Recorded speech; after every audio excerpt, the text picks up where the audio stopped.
Shafka reagis anhan reagis andate.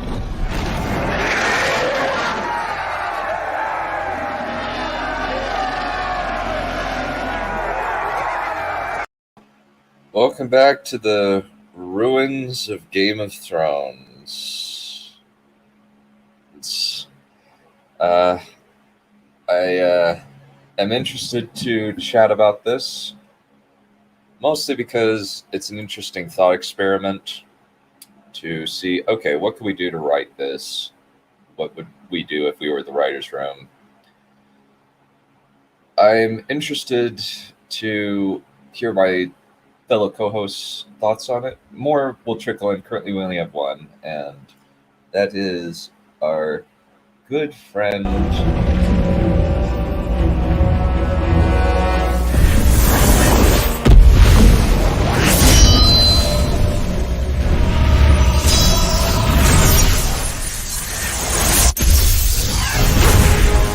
My old enemy. You cannot hide from me. Returning to very old battlegrounds. Indeed. Unfortunately, Dragon, I have not had the time to watch it yet. But I have seen LML's video. I thought it was actually very well put together and did give me a few ideas of where the show could go. Some of them I don't think are necessarily good. I guess like the initial thing is let's so kind of these are the dumb plot ideas that I really think if they do this, it'll be extremely gimmicky and people will laugh and all people will laugh. But let's kind of just start with the initial setup. Obviously, it's just a fact that they have assassinated Jon Snow's character. There's very little there.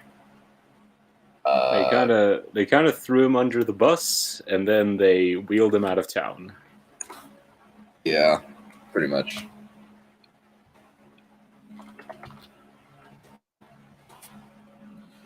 Yeah. So what I find especially strange about the idea of a Jon show called Snow is that despite the fact that the conclusion was absolutely abhorrent, I don't narratively, think George watched it, though. narratively, thematically, character-wise, even though the plot possibilities are theoretically infinite, his story concluded quite conclusively, should we say, in the actual show itself. It was a definitive ending. It was a cap. There's nothing really he can learn going forward. There might be some. I don't really want to theorize positively.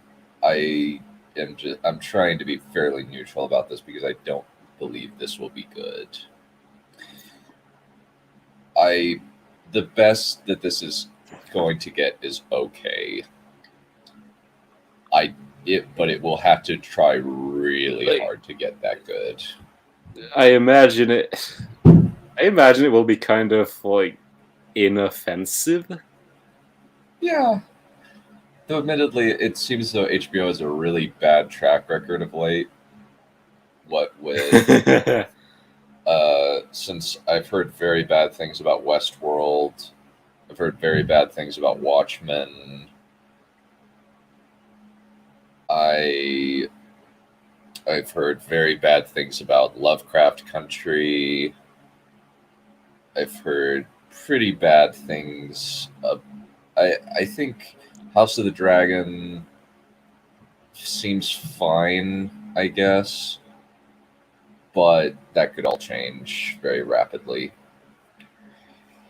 Yeah, Jon Snow was very, very badly damaged by the by episode 3 and even more damaged by episode 5, where his men just went nuts. It's like, what character was not damaged by season 8? Like Davos, maybe? Davos was not terribly damaged, mostly because he did nothing. Ed. Dolores Ed. Dolores Ed, yeah, Dolores Ed. Honestly, I think Ed deserved to live to the end more so than all the other characters who did. Tormund, I guess, wasn't ruined. No, I mean That's Tormund. Like Tormund just sort of became a meme by the end. Yeah, and you kind of can't ruin a meme. Yeah. But Dus's character's already just Yeah. Yeah, kind of. It was pretty badly damaged, I will say. Yeah.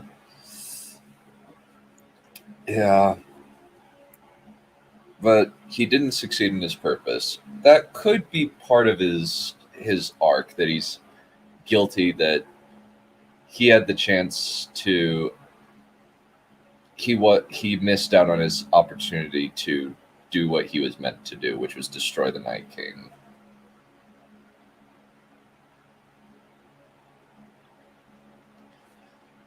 Yeah, the whole plot. His plot, by the way, about the White Walkers and uniting people against them, it just went nowhere. It's like Davos united people, Lyanna united people. He didn't. Sansa united people. He didn't. He didn't even do anything of note in the actual battle. Criticized people for fighting on a dragon yet the season before he was fighting on a dragon. I don't think that it was, as far as I remember, he was saying the use of the dragon was bad, not specifically fighting on a dragon. Or I think that he couldn't remember he rode on a dragon. Tormund kind of forgot that he rode on a dragon in the last season. Well, as he was out. I think what he said was, he got on a dragon and fought. Who does that? A madman or a king? But it's like, you rode a dragon in last season, so. I mean, he kind of just a crap on is madman, and he's aware of it, I guess. I guess. Maybe it's just that got on a dragon by yourself and made it do what you want, but that's not very clearly conveyed. That's me giving it the best face interpretation possible. I don't know. Full disclosure, I have only seen large quantities of season 7 in clip form. I haven't watched it as its own season 6 or 7 as its own thing, beginning to end. I know exactly what happens. Unfortunately. Yeah, I missed season 6 and 7 while I was on my mission. And then when I came back, I just read Wikipedia articles, watched some pertinent clips. So I didn't fully understand how bad it was. I thought it was nuts. And I was like, and I must admit, when I read the Euron plotline stuff, I was like, oh, that's cool. Euron from the books. And I watched it. It's like, that's Euron Greyjoy? The crap?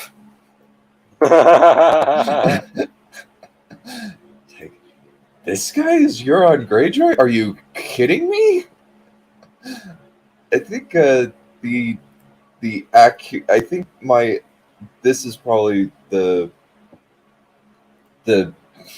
reaction that I had. Are you fucking shitting me? Are you shitting me? Yeah, that's a pretty good clip for that. Yeah. But there's clearly some guilt about killing Daenerys, probably. Though I how guess. they'll do it is going to be funny because there were 2 original endings. Oh yeah. There was How the. many endings did they have? 6? I think it might have been. We definitely know that Jack and Hagar actor was there at the end, but never showed up in the final cut of the show. There was also the fact that it was originally a mistake that blew up King's Landing. Yeah, wildfire incinerated King's Landing, not inexplicable mad Danny. Yeah. And it's funny that when they were recoloring, they missed a section of wildfire and it made it green, had green fire shoot Yeah, up. that was very interesting. That was so off-putting, by the way, in that episode. That wait, there's wildfire in here. Yeah. And it never showed up again. And if you look at all of the explosions, it's a bunch of things coming from the sides of the build, coming out from the sides of the building. Yeah, it's not coming from above to the top to the ground. Yeah. No, it's not. It's so incompetent. D&D stands, come at me. I don't care. Y'all are. They y'all have are- stands. They still have stands. Yes, Oh, yeah. they do. Okay, sure. They're They still have fans. Do they still have stands though? yes. These people are psychotic. They are completely oblivious to the and totally disregard the fact that Hibbard is a disingenuous liar, and that D&D are from just an objective level, they are not good at running a production.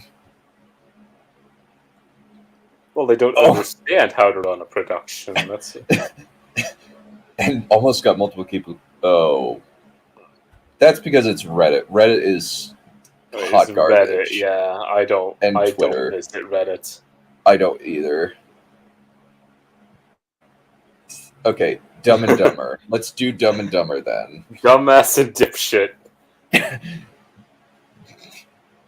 Arson dip crap, yeah. Ah, excellent. We have our friend, and we have a guest in the back room. Please welcome our friend.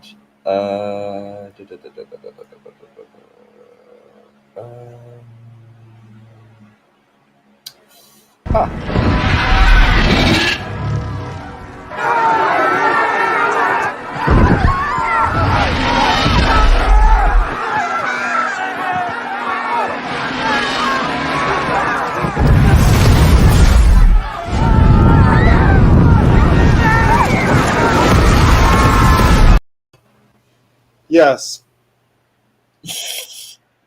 Also, Yes, Raptor, pretty much. yes, I would say that Podrick was reduced to a filler character. He didn't have much plot in Storm of Swords, but It was more than he got in the show, to be fair. Yes. In season 4, he gets bullied by Brianna a lot. yeah, he Kind gets of. That's until we get to his book 4 plot. Yeah. And I think at some point before then, he turns out to be a sex god. Yeah, Which that is was kind of season gross. 3. Sorry? Yeah, it's kind of odd. That was kind of gross. And let's see what's going on in the chat. I see the Dragon Demands and the Raptory chap are in there. And Neil is in there. Yeah, that's pretty much it so far. Yeah. And the Dragon Demands has been having fun with the administration at the wiki. Yeah, he got thrown out. Yeah, I read about that. That was interesting, to say the least. Yeah. Yeah, I was wondering about this Perkins Miller chap, but I couldn't. I checked a Variety article, but I couldn't find anything about connecting him with HBO or with Benioff or with Hibbert. But I did find it that it seems to be into advertising revenue, something like that. So Yeah. So Dragon added Hibbert directly, which he should not have done yeah, by his yeah, own admission. that was Even a no. yeah, whenever I'm yelling about Hibbert, I don't at him at all. I don't at anybody. I just mostly because it's an extra character that doesn't need to be there, and I don't even know his Twitter handle. I think it is just James Hibbert. And I don't do Twitter anyway, so Yeah, Twitter's a cesspit. You don't really need to be there. It's got the worst people on there, and it's been somewhat deregulated, so it's probably going to have a bit more balanced, but it also is going to have more trolls and stuff like that. There's going to be less canceling that's going to happen utilizing Twitter, but there's going to be more crazy people. more flaming. Yeah, probably. Yeah. But in terms of the initial setup, it's very thin. He's either going to be single or he's going to have a family. It's going to be the Magneto kind of, the Magneto or John Wick thing. Yeah. So he's either going to be a hermit or just traveling around with Torment, or he's going to have a family and they die. Or he has to leave. It's going to have to be a female of some kind, and I'm guessing they were talking about this. Red Team Review were talking about this, and they were saying, half jokingly, they were going to have a grit there at least as like or a dream or something, or because I mean I'm assuming but it does seem reasonable that they would have Rose Leslie on there somehow, which would mean it would have to be like dreams or something. Either that, or maybe she came back as a white, and that would be something. Well, her body's burned, so. Bother. I guess one thing they could do. This is going into I think this bears repeating. Well, at least we can come back to this a little bit later, but they could always have Knight's Queen masquerading as Rose Leslie or as Egret. That would be a riot. Oh yeah, I would absolutely simp. I would say simp for that. Yeah, wouldn't that be kind of hilarious? Or it would be. I guess it could be good, but it's just such a hilarious idea that they decide somehow the White Walkers returned and use Knight's Queen and just have her look like Rose Leslie or Ygritte in order to try and seduce Jon Snow, like the Night's King in the books was seduced, not the Night King nonsense. The Lord Commander of the Night's Watch, who basically turned to human sacrifice and a whole lot of creepy stuff. And was basically having an affair with a female other, capital O other. Yeah. Or something. And it was a riot. Yeah. And based on that theory, there's the idea that the Stark bloodline has other blood in it due to the idea that the Night King was a Stark. The Night King was a Stark, but also that when the when the Stark in Winterfell and the killed the Night King, they didn't kill one of the last remaining other human hybrid baby, and took it back to Winterfell, a la Jon Snow. But that seems a bit too much of a parallel. I feel like we would have heard more about something like that if it had happened. Well, it's the Age of Heroes. It would have been alluded to more. Yeah, it's kind of a strange, out there fringe theory that I think people like LML and Quinn's Ideas subscribe to. Because I don't recall any part of the Night's King story that involves, oh, we're not sure if any of his children survived. I don't think there's ever any allusion to that. Yeah, I think that it's an attempt to make it a bit more complex than it actually is, and to take a look at and kind of an extrapolation of the Starks took the Warg King's daughters, or as to wife, in order to enhance their own bloodline. I don't know.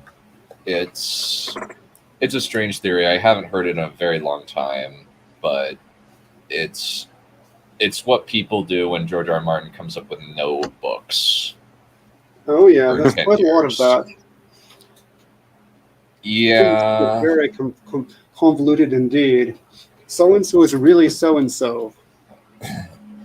Yeah. I think one theory that I'm decently okay with is the Bronn is a descendant of House Castamere, or Rain, or House Rain, or Tarbeck, but I don't really buy it fully. What, Bronn the Sellsword chap? Yeah, it's sort of like, okay. It's sort of like, okay, why would you put this in the story? People are bored. No, I mean, like, from George's perspective, why would he do that? Maybe he's bored too. I think that's actually true. Pretty clear that he is bored.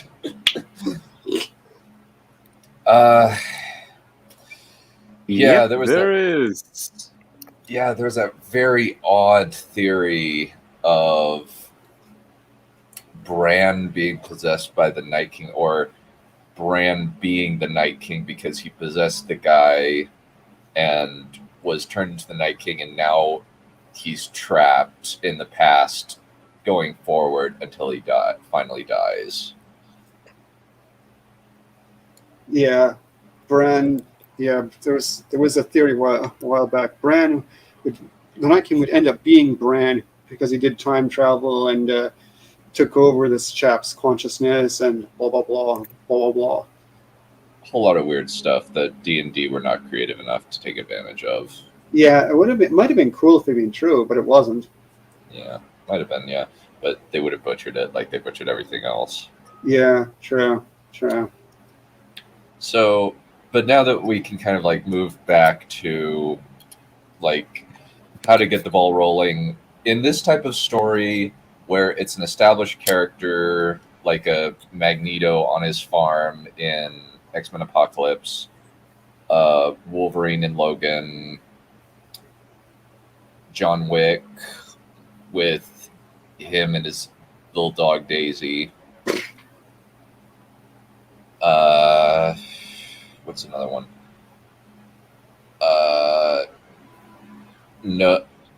Bob Odenkirk's character in Nobody.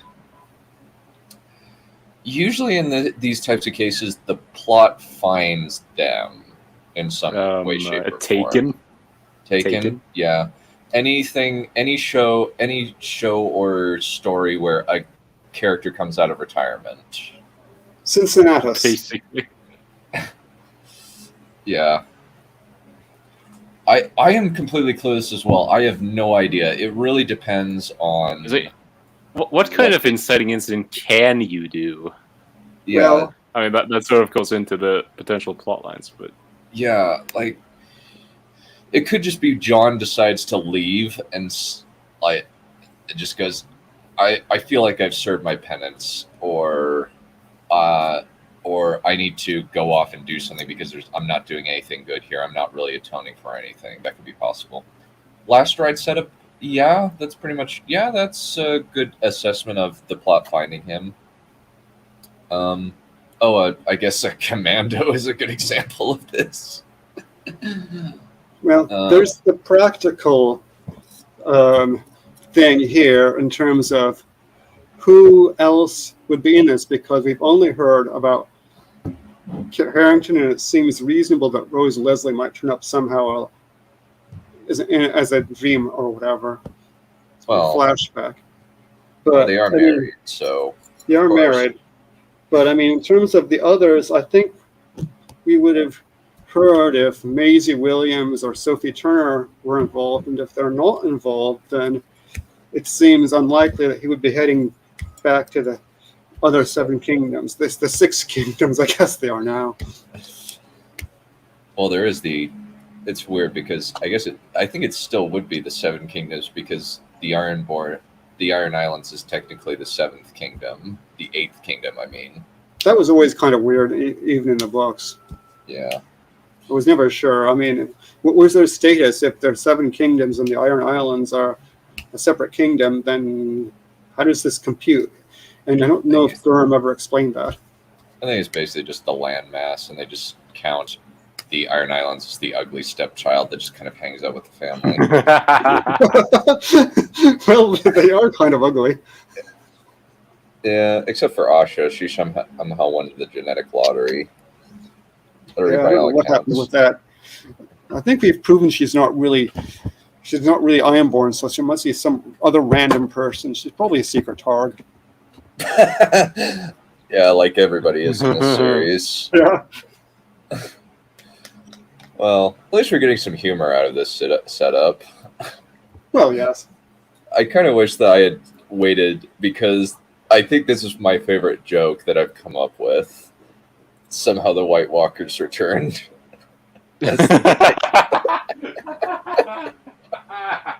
Well,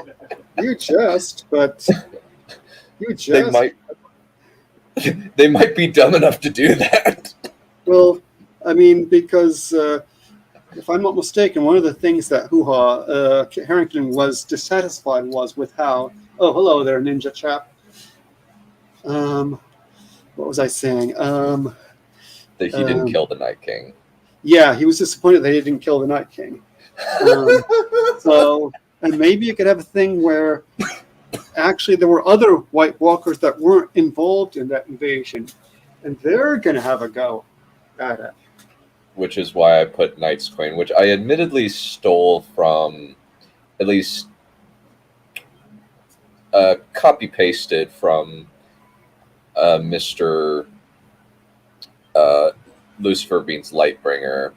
But that's just because that's an idea that they could possibly do.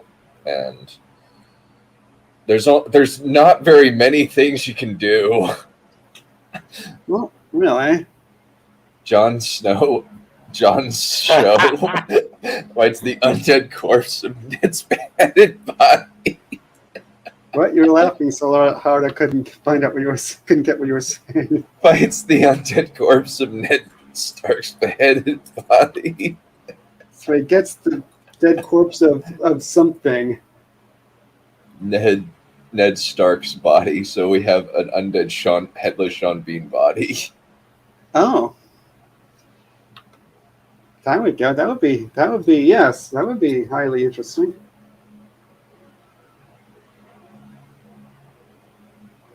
Rip off something historical as a possible plot. Probably something connected. Yeah, very likely. Probably. I don't know what they would do though. And Neil says the idea could work, but you'd have to But you'd have to explain the Night Queen and why she didn't partake of the initial fight in the first place. Maybe she's a rival. Maybe she had a bad bust-up with the Night King. Maybe. Or maybe she was the villain behind it the whole time. A la Palpatine in Rise of Skywalker. Yeah.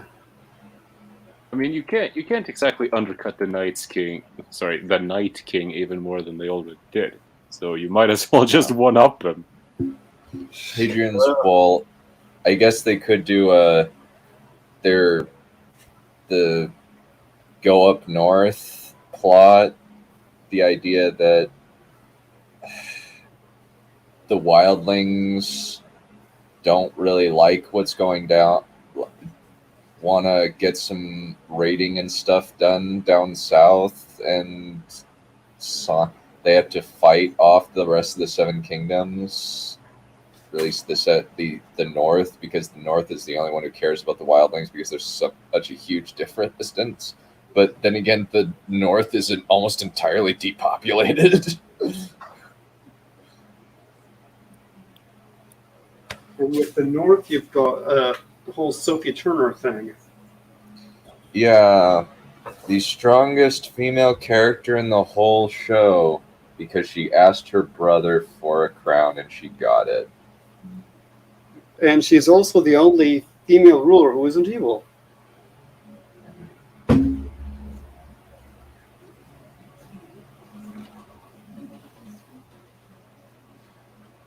Which is a riot. Yeah.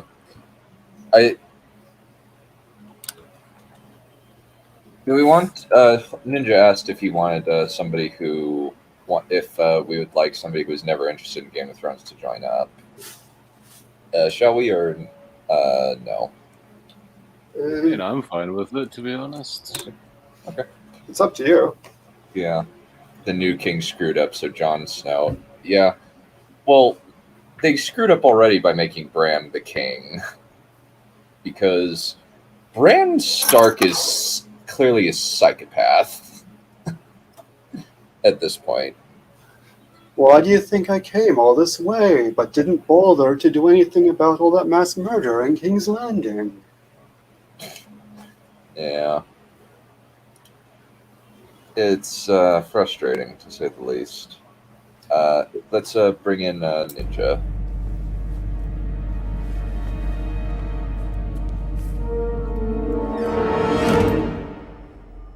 Hello there.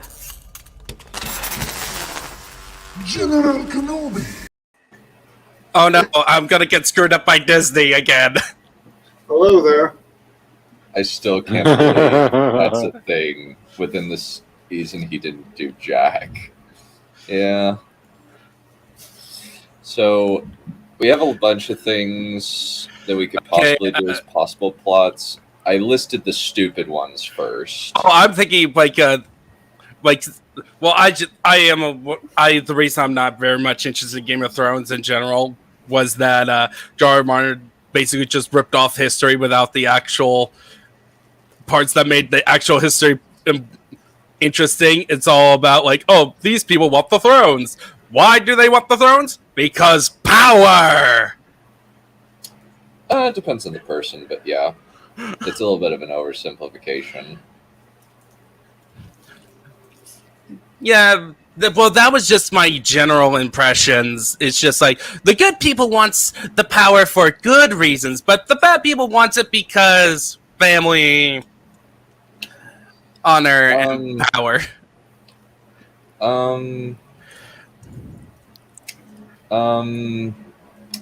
don't even think most of the good guys really want power. And it becomes less about getting the throne as the series goes on. Right, it's all about those White Walkers that... Kind of. It mostly diverges into side plots in books 4 and 5. Okay. But anyway, so more jokes about the Jon Snow show, how bad it could get. Yeah, I mean, it's the fact that the fact that Kit Harington is involved is a slightly hopeful sign, but still, is anything known? Oh, that reminds me of a question. Is anything known whatsoever about reportedly he's bringing on his own writing team, right? Yeah. Is anything known about any of these people? Who they are, what their names are, anything? Nope. Ah. This is a completely blank slate. We don't know who the showrunner is. We don't know who the writing team is. The only thing that we can say is a pretty firm yes is that Kit Harington is probably the exec producer on this. Yeah. This is his baby. I don't think he is the showrunner, but he's definitely an exec producer, like Ewan McGregor was an exec producer for Kenobi. So we're just getting in a situation where, much like Rings of Power, we have little information about the actual showrunners, the people actually in charge, other than a few vague things. Actually, we know more about Rings of Power than we do about the Jon Snow show. We know their name. We know the names. At least somebody does. I keep forgetting them, but someone knows the names. Payne and McKay. Yeah. Payne and McKay, which is probably going to be what the experience of watching the show is going to be. More or less. Yeah.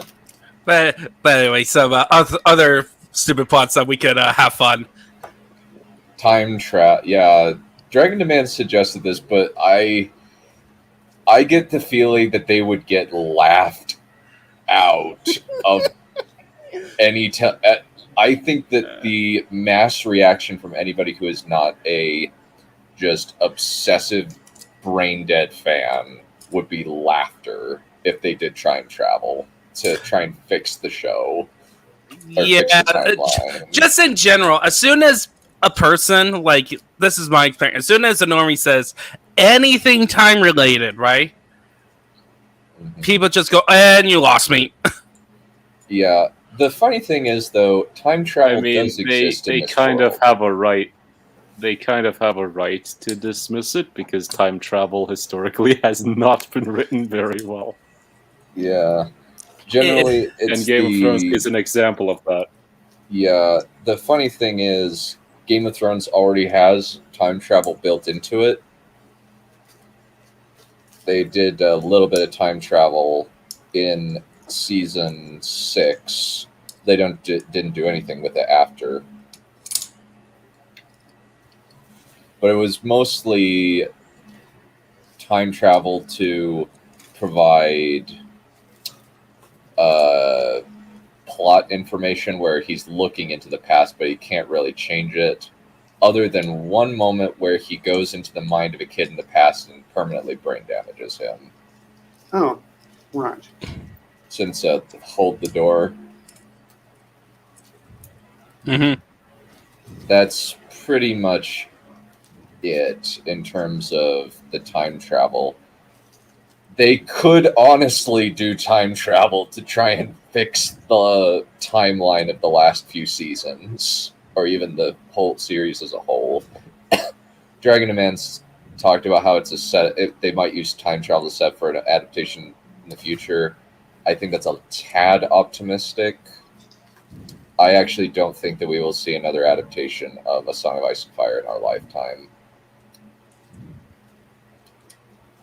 I get the sense that they were kind of out of the perpetual remake type era, and we're mostly in the era of perpetual and infinite spin-offs and prequels. Mostly prequels. Which, honestly, in my opinion, is slightly better than the remakes because it's something you could just ignore. Yeah. Yeah, and at least involves some modicum of brain power to do. They don't do it very well, though. Well, well, of course, but the funny thing is, though, it seems like people these days are obsessed with prequels. It seems as though every time I look around, I see a new prequel show or prequel movie being announced. Prequels are way harder too. Like it's like a hey, I'm an amateur writer. I'm gonna just I'm gonna do something for my first writing job to get the people the best impression of me. I know, I'll do a time travel story. Yeah. Yeah, the problem with time travel is that you're messing up the cause and effect and the progression of... The cause and effect is what creates the story in the first place. Mhm. That is the events and the causal links between them. When you include time travel, you mess up the chain. Which means that you really shouldn't do it unless you have a very firm grasp of how cause and effect works in stories normally. And it depends on what time travel you're doing. You basically have to stick with one set of time travel rules and stick with it. Yeah. Like, because there's you could do Terminator, or where time travel already happened in your main timeline. It's like a loop. It's a loop. It's a loop, but then you could progress the story as normal. To be fair, there isn't much of a story in the end of Game of Thrones to mess up with. There's not much in the way of logic, cause and effect, and logic, and all that stuff. Unless you explain that, Jon Snow sees a very dark future up ahead, so he decides to use time travel to make everyone stupid in the last seasons of Game of Thrones to stop the apocalypse.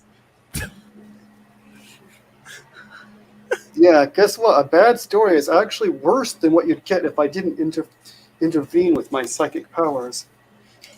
Which, if they do bring that in, it would be a massive retcon, because Jon Snow is not established to have any powers. It was just Bran. Yeah. Yep. Which was very stupid. Yeah. Yeah, Better Call Saul is one of the best shows in existence. Yeah. Also, prequel. I need to go watch it. Yeah. So on the dilemma of the prequel thing, prequel is just hard because you already know what happens at the end. You kind of have to you have to basically try to justify the existence of a prequel. Yeah. And the Star Wars prequels, I think, unfortunately... Were there any prequels before the Star Wars prequels? Oh, definitely. Yeah, probably. There probably is, but it would probably be more on... It wouldn't be the Pacific era that the prequels... As far as I remember, before the prequels came out, most of the Star Wars... Temple of Doom was a prequel. What? What was? Temple of Doom. Oh, yeah. Temple of Doom. Yeah, Temple of Doom. Yeah, that's actually a good example. Oh, yeah. Yeah. But with Indiana Jones, it's a lot easier with some characters to do quote-unquote prequels because Indiana Jones is purposely made to be a pulp hero. They also aren't interconnected with the overarching plot. The movies aren't interconnected, yeah. They are. It's just individualized adventure.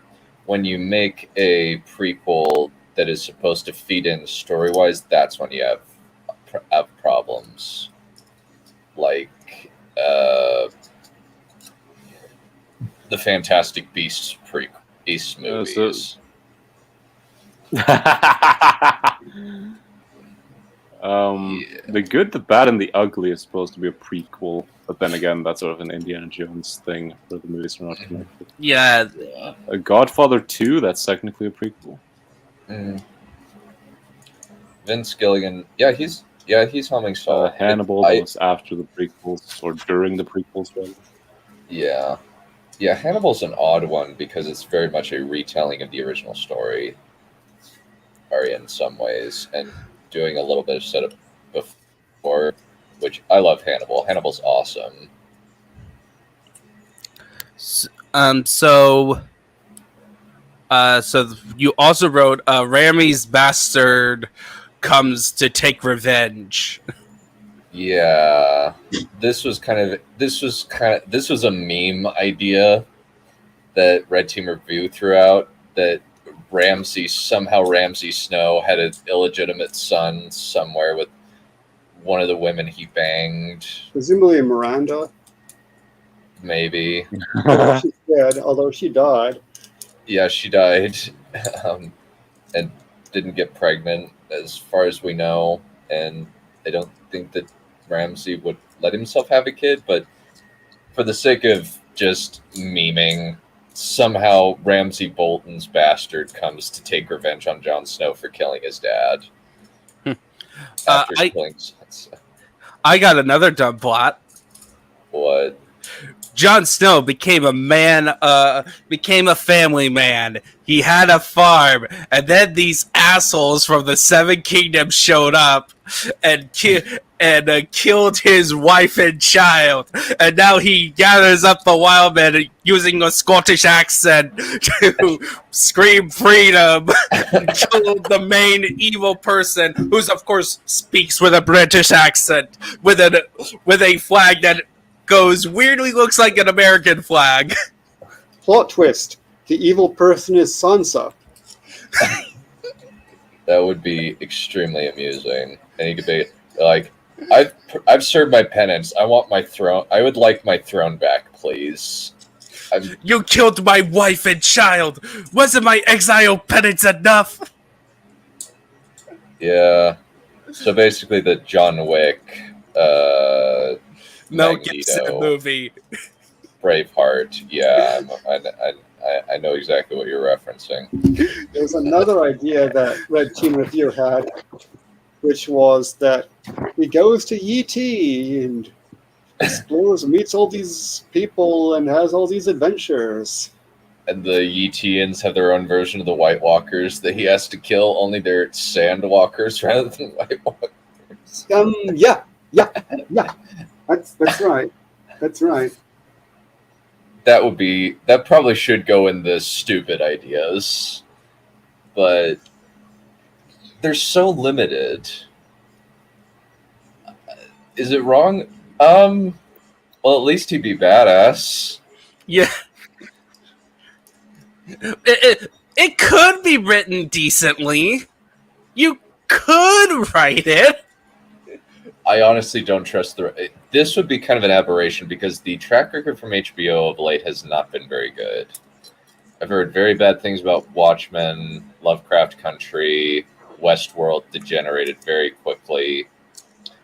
What are some other stuff that HBO has been doing?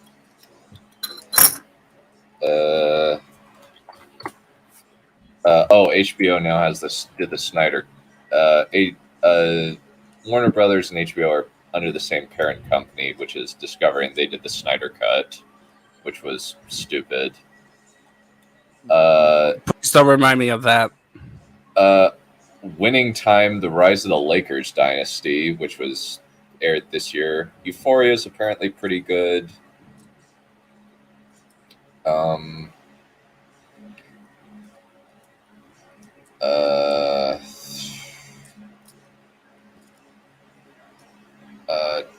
TV shows.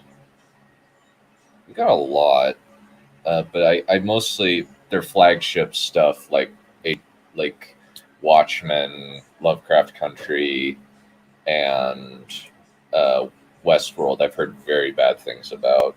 So incompetent ideologues. Yeah, that's probably accurate. Yeah.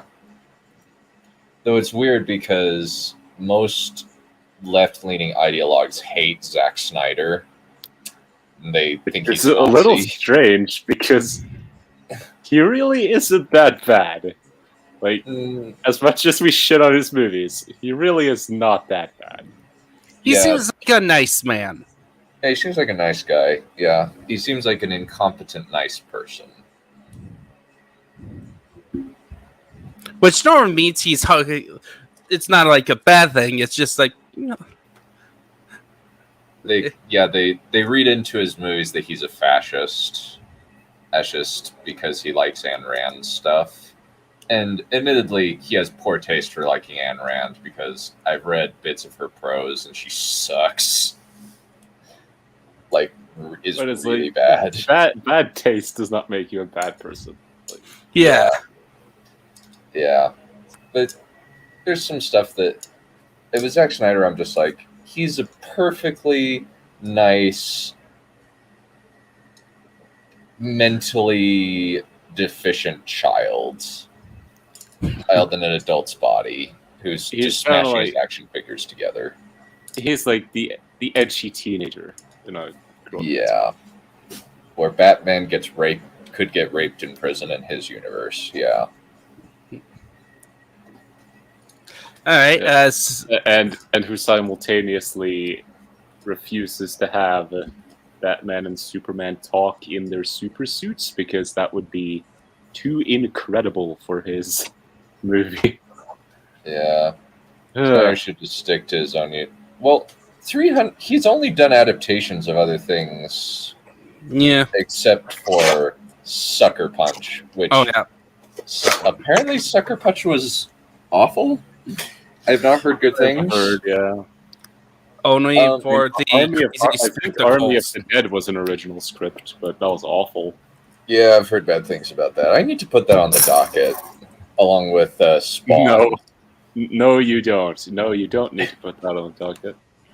Okay, shall we watch Spawn then? I've never watched Spawn, so...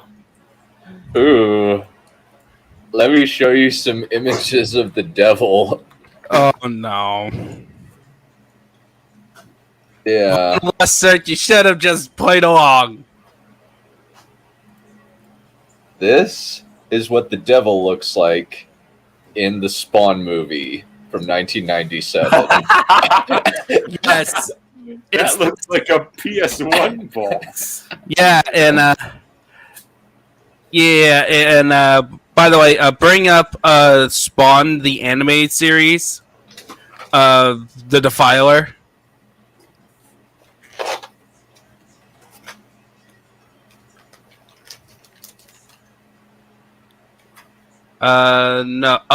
He's like a clown dude. Like this guy who's a clown in this anime series. You see, like, and he's actually a demon who's his handler, Spawn's handler, and just back click because I saw him in the previous one. What this? No, back click again to the live action version. You see? Yeah. That's the live action version.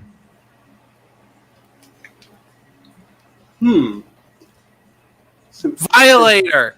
Interesting makeup, whatever that is. Oh my I assume goodness, that's not Jon Snow. that actually looks significantly better. Yeah, like Spawn in the anime series was also an HBO show that took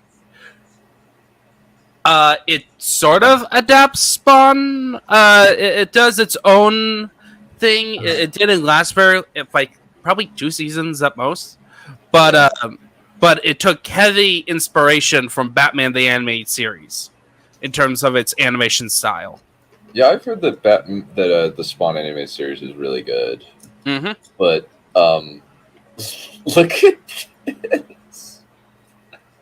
Look at this. Does this look like crap? It looks like this is It's like horrifying. All right. Dude, that's Jon Snow, is it? No, that's meant to be the devil in Hmm. Spawn, in the Spawn movie. It looks freaking awful, but yeah. I see that Godzilla's from the 1999 Godzilla movies. Harry Brother was featured in Spawn. Yeah. But there's nothing that Keith David is even good in the Agent Cody Banks movie. Yeah, it's Keith David. Keith David can do no wrong. I don't want to check his Twitter account. Don't check. What? Don't check Twitter. You said Keith David can do no wrong, and Twitter makes people stupid. Okay, that's accurate. Yeah, I don't know what Keith David's politics is, but as an actor, he can do no wrong in my eyes. Yeah. So the middling idea is he's hunted down by the Dothraki come after him. That's an idea. Or he finds Drogon, or he becomes a mercenary captain over in Yeti, or a mercenary captain in the Free Cities, or we do a man versus wild type story where it's a isolated hunting trip or just adventures out in the wild, Isles of the North. They probably won't do man versus wild because that wouldn't sell tickets. Or but we sell want our Well, I think they would like to think that they're more sophisticated than that. Yeah. we want our polar bear. Damn it!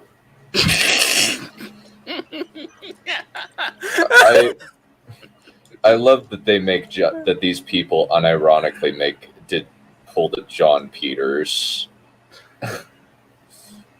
who everybody and their mother viewed as crazy.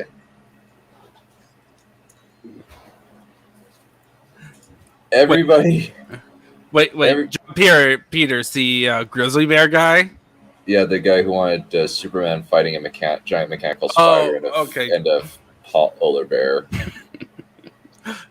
I was thinking of like the grizzly bear man. You know, the one who is like, oh, he's a big bear.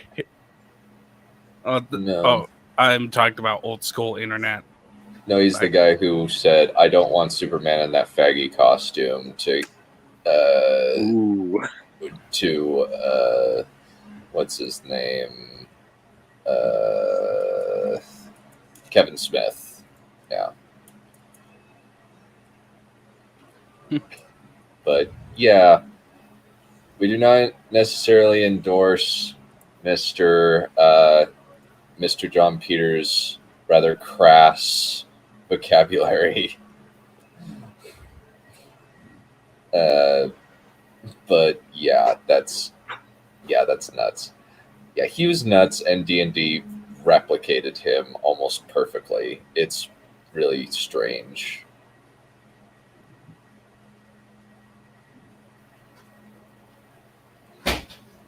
But I guess the best option might be to have the have him go off to the Free Cities, since there is nothing up north. And if they do the up north, they will be very tempted to, let's redo the White Walker plot. Since Long Night failed, we might as well try to reuse some of those assets. Yeah, maybe. Oh, they canceled that show? Yeah.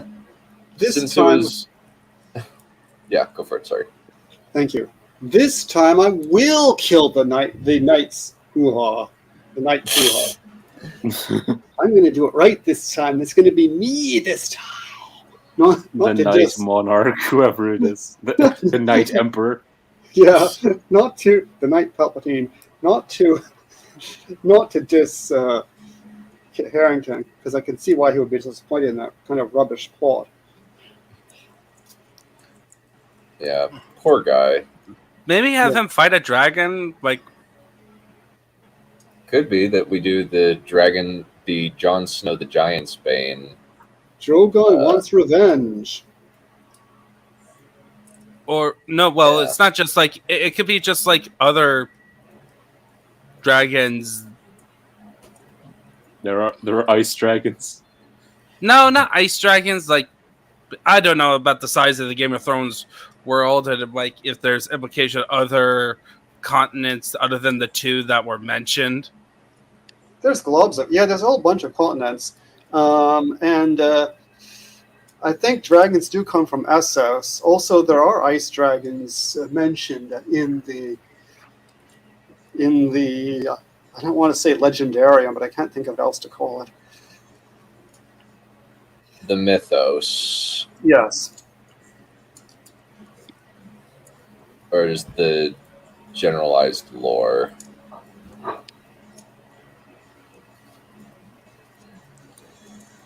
I really have no idea of what they could possibly do with this show. I don't think that it will be good. But we shall see. I doubt that we'll have anything really spectacular out of this show. It's probably going to be meh.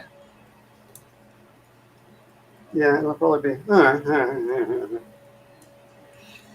Like, The- what exactly is the point of this show, unless they're gonna change the status quo that was set for Jon at the end of Game of Thrones?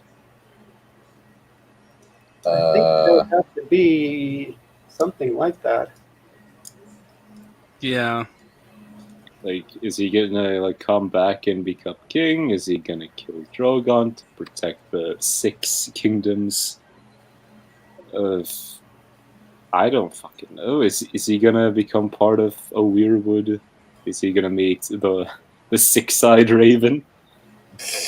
Will he meet Galadriel? Is there gonna be a great line of night? Because I'm pretty sure that was referenced in one of the lore snippets on the Blu-ray.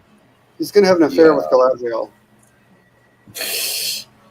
I doubt that they will. I doubt that they would be so stupid as to bring back Dany, and especially since Emilia Clarke has said that she's out. I mean, I can't blame her, to be honest. I don't either. No. What was I going to say?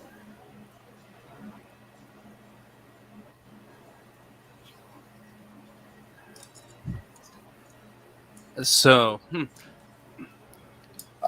In terms of other ideas, yeah, it could happen as Jon reclaims the throne, but that would be way too that'd be too intensive. They would have to get way too many people back that probably don't want to be involved. Like they'd have to get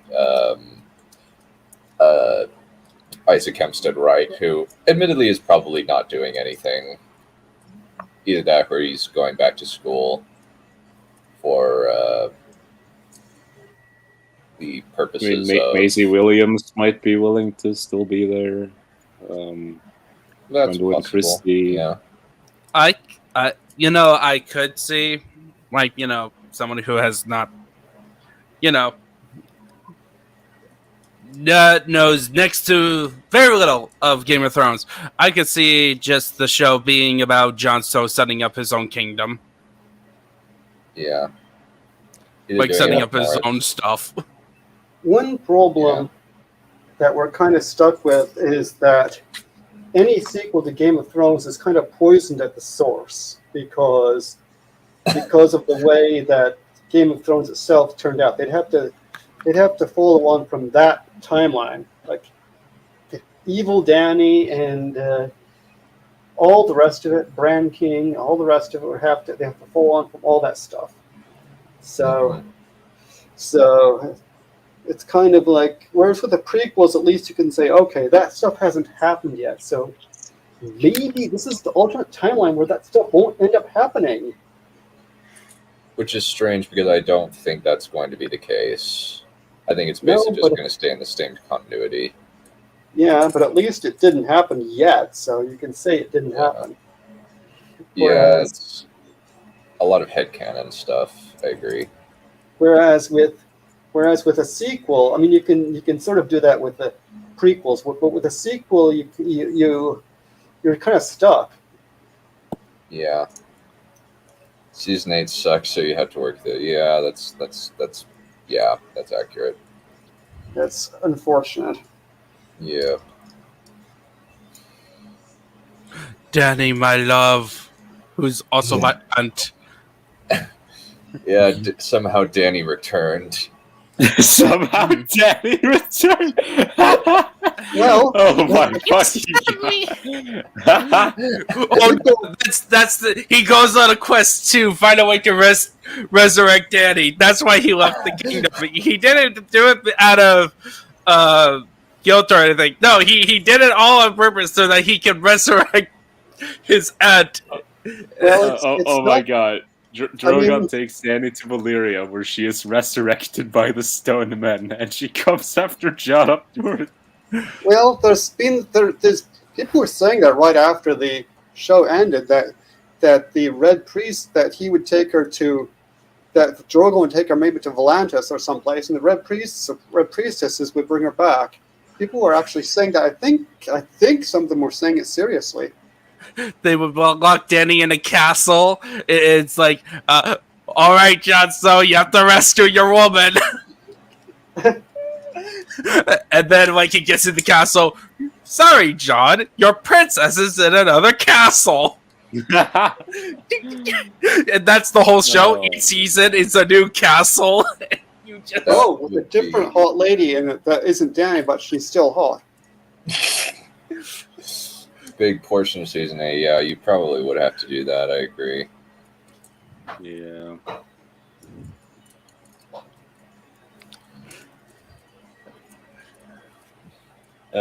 Unfortunately.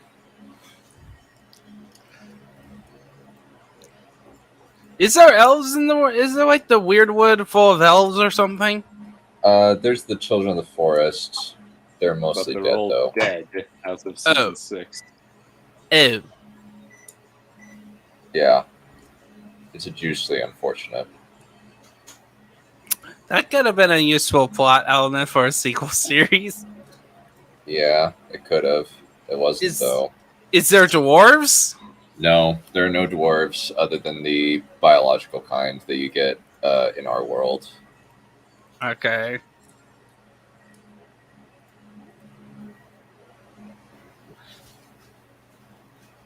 Man, this show is right into a corner. Yeah, very much so. I mean, it's going to have to try painting itself out of a corner that it's already painted into. Yeah. Yeah, the idea of the show doing much beyond the story is probably wishful thinking. I don't think it's going to fully reset the show. It's going to be Kit Harington's El Camino, but it's not going to be as good as El Camino because Breaking Bad is the best show of all time. Yeah, that's actually a pretty good comparison, I think. Yeah, that's from Dragon Demands, not me, so I give him credit for that analogy, but it's fairly close but whereas Vince Gilligan and Peter Gould were involved in that, D&D are not involved in this, which is probably a good thing. You'd have to be pretty bad to be worse than that. Yes, please. Except maybe The Wire. I haven't watched The Wire. I have heard good things, though. So who's Andrew Garfield? So that is a reference to Spider-Man No Way Home, where Andrew Garfield was asked if he was going to be in the movie, and he said no, but that turned out to be a lie because he was under contractual obligation not to tell anybody that he was in it. Oh. Okay. So you wouldn't be interested in it. It's a basically 25 movie series with 4 TV shows. Well, Oh, that's too many. 28 now, and with 8 TV shows. Oh, I underestimated the number. Too many. I mean, Well, it's too many, yeah. Yeah, And it's they going should to just keep reboot. growing. Yeah, they should just reboot it, but they're not going to. Yeah, honestly, I think they should just end the entire franchise in a couple of years. I'm not sure how they would do that in a satisfying way, but I don't know. I mean, what could they do that would be satisfying at this point? Well, here's the way you can end the franchise. Just ignore the continuity. Yeah, I don't know. That's what they are doing. No, well, nah, I don't think. They're still trying to act like. What I mean by that is that you just treat the show as its own thing, no connections to previous films. Oh, I thought you were talking about the MCU. Yeah, well, exactly. The MCU is like, that's the way you break it up. Is that, yeah, it's technically part of the same continuity, technically, but it's not a. We're not treating it as a sequel. Yeah, quasi on topic. Yeah, we should note that. So he's going to be cranking out a bunch of stuff. So that should be interesting. So, I don't know if it's going to be House of the Dragon things or pertaining to Hibbard's book or which. I honestly want Hibbard's book. I honestly don't. House of the Dragon, I'm just like, I'm not terribly interested in it beyond, it's a possibly good show. I'm reasonably interested in it. Yeah, I'm interested, but it's mostly as a thought experiment more than anything else, and an excuse to try and revitalize this dead franchise. Yeah, of all the... Oops, sorry. Pardon me. Thank you. Of all the ideas I've seen for prequels and sequels, it seems the most promising. I would honestly prefer a Conquest plot line. I think that would probably be better. But if they want to start with Dance of the Dragons, that's fine. Yeah, Conquest might be interesting if they brought in what is heavily implied to be the motive, which is against the White Walkers. Mm-hmm. So if it's more than just he wants to conquer it, then it can be made a bit more interesting, perhaps. Yeah. And, well, honestly, Aegon Targaryen seems like an aspirational character in some ways, based on how he's described in the books. Yeah. It could be propaganda, but honestly, he seems like a pretty decent stand-up guy. I mean, his conquerors go. Yeah. Even just by like the standards of other conquerors, even the best conquerors in real life, he does a lot of like good and nice and just things by comparison to all the other Targaryens. I just want to see Martin actually releases his books out so that, the people who've been waiting for the next book to actually read his take on the ending. Apparently he's made some progress, and he wrote like 3 chapters that he's been having trouble with, but he's a snowman, unfortunately.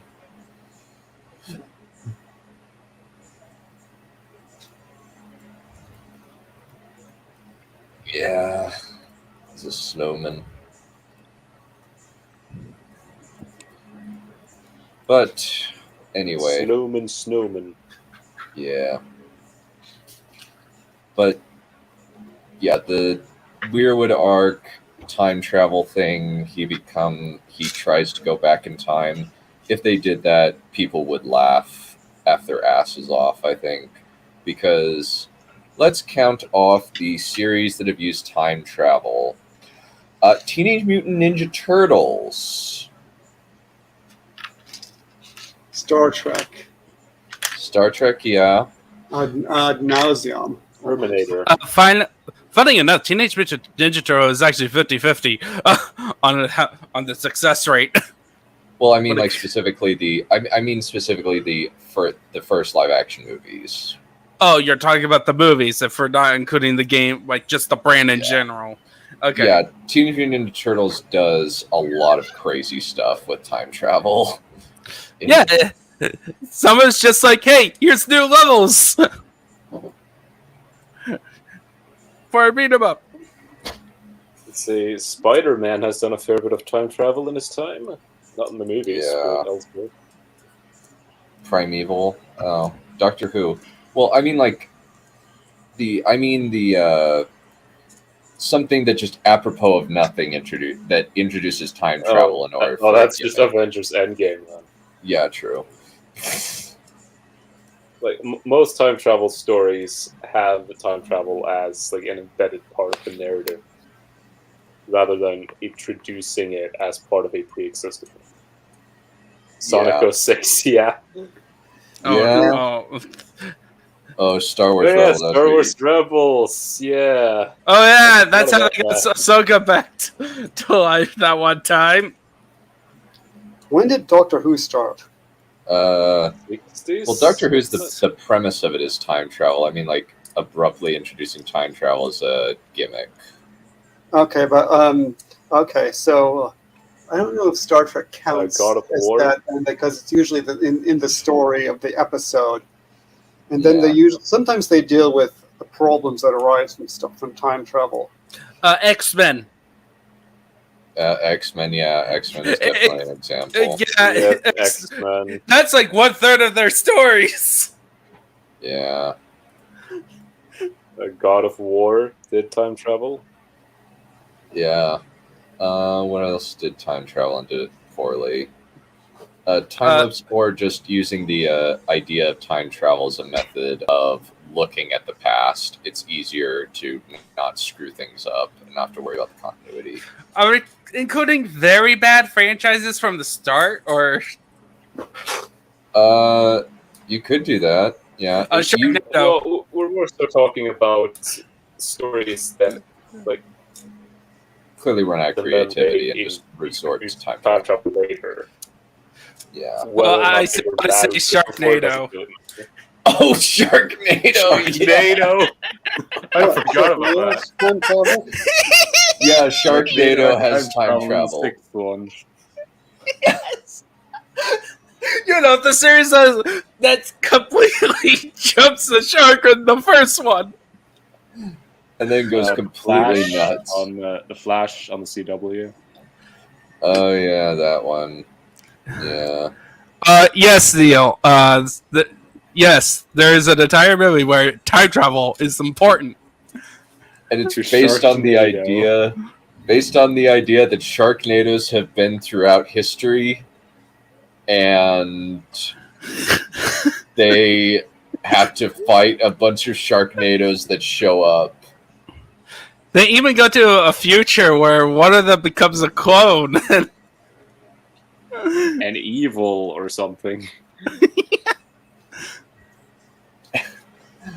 Sweet Life on Deck and time travel. Oh my God. Are you serious? That makes sense. Disney sitcoms Are tends to just do stupid. wild ideas. It's like in them. But anyways, Zack and Cody was great. Yeah.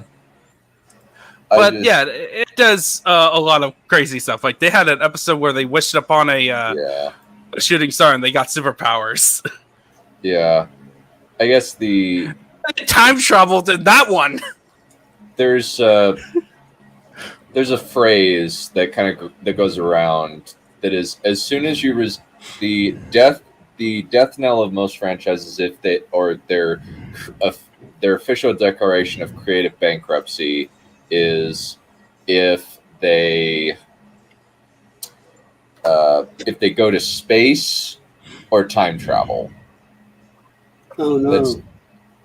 And I think that in this case, time travel, if they do time travel, they will be laughed out of the town, out of whatever home viewing experience is happening. So that leaves us with Jon Snow in space. If they did Jon Snow in space, that sounds like a horrifically stupid meme idea that they might do. That sounds so Yeah. stupid. It's awesome. Oh man! Now that I think about it, we need to watch the Sharknado movies. I Why think did it you would mute be me, Brightler? Call me Brightler, but why did you mute me? I didn't mute you. Oh, I was suddenly muted. I think you maybe pressed the mute hotkey button by accident. Oh, in that case, never mind. Yeah, since all you need to do, Control D is the hotkey, but I didn't mute you. My attention has been on the Prezi. Okay, never mind then.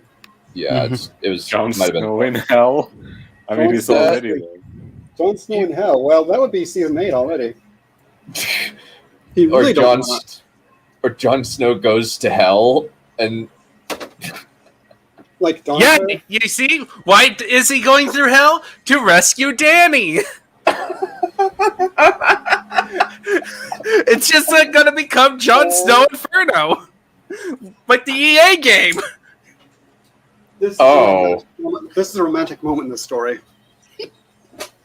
that would be utterly stupid. I kind of want to. I kind of would be interested in seeing this.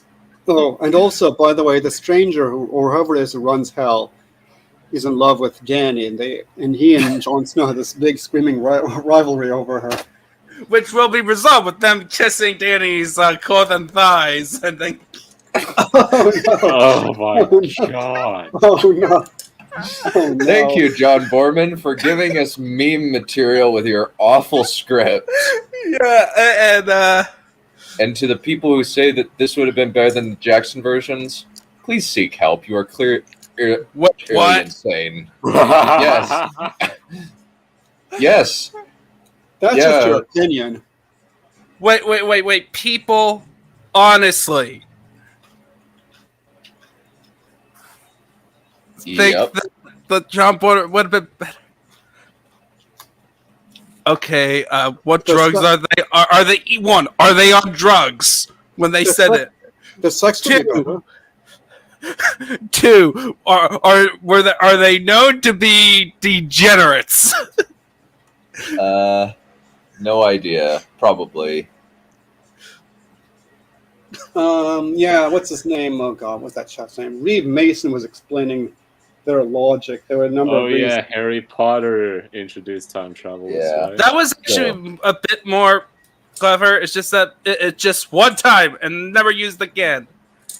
At least Roland did. Well, it created a lot of world building issues. Like, why don't other people use it? Yeah. But then it's the world building is not necessarily the strongest point in the Harry Potter books. Yeah, like it's so. The world building is like. So. Is not the focus. Wait, so what? This is the comment where apparently some people thought that Borman and Pallenberg's script was superior to the Jackson films. They point to Excalibur as the proof that the script would have been a great movie and that it was unjustly canned. Problem is, Excalibur's not a very good movie. I don't care what people say. Excalibur's not a good movie. It is extremely laborious to sit. Laborious as a film. I need to sit. I need to watch it to judge for myself. So, but based on what I heard of it, it's an experience. Using lances as cudgels. Yeah, or just throwing character motivation be cut out the window and not explaining anything. Yeah, all of a sudden, Lancelot has a change of heart. It's. Oh, this bit is hilarious. Some self-styled film snobs who think Jackson was cowardly and unoriginal for not changing the story enough, and think that Jordan showed real artistic courage and creativity by going to the extremes that he did. No, it was not artistically courage. It's actually. It is not artistically courage to just.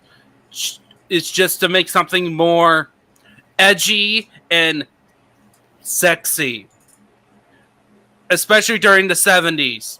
That's just your opinion. Like, sorry, Hollywood in the 70s and 60s Hollywood has always leaned towards make something more sexy and more violent. Which book, James? I'm a little bit confused. Prisoner of Azkaban? Prisoner of Azkaban, the book, is better than the film. I would agree with that. Yeah. Most Harry Potter books are better than the films. Mm-hmm. But most of the films aren't that They're bland. They're okay. They're just okay. Like, they're faithful, mostly faithful to the books. So. Yeah. My dad particularly hates the third Harry Potter movie because he really liked the book and he felt like it cut out a lot of necessary stuff from the ending. Since the ending is very much a lengthy exposition dump, they didn't really do a good job streamlining it. Oh, Lamore Darthur. I would disagree. I like La Morte de Arthur. It's old timey classic. I've heard some good things. Yeah, It's different than your standard what you think the Arthurian mythos is. It's some of it is from La Morte de Arthur, but some of it is just other folklore together. It is its own thing. Yeah, I mean, there's all sorts of globes. The whole Arthurian mythos gets really messy. Yeah. It gets really messy and interesting. But to describe Excalibur, this is the summation. How can its multiple stories be unlocked in 140 minutes? How's the movie aged well in the nearly 40 years since it came out? And will Borman include some really awkward sex thing? Not very, sort of, and yes. Yep, that's accurate. So that's accurate to Lord of the Rings as well. But the action I've seen the action in Excalibur. It's tries to be historically realistic by having plate armor that makes it so that the actors stagger around and can't move properly. Never mind that kind of armor probably didn't exist in the actual time period of and the fact that they use and the fact that their lance technique is completely incorrect. Yeah. Well, also, I will say, don't try it. The film clearly wanted to do high England, not historical accuracy. Otherwise, there will be more Celtic wearing / Roman style armor. Yeah, later Roman. You wouldn't have plate armor in the 5th, 6th centuries AD. You wouldn't have had plate armor of that sort. You know, it's funny that to be fair to the jousting scene, there weren't really any historical records available for how jousting worked. Yeah, was there even? It's still historically inaccurate. But... Yeah, it's so funny that the 2004 King Arthur movie is more historically accurate than Excalibur.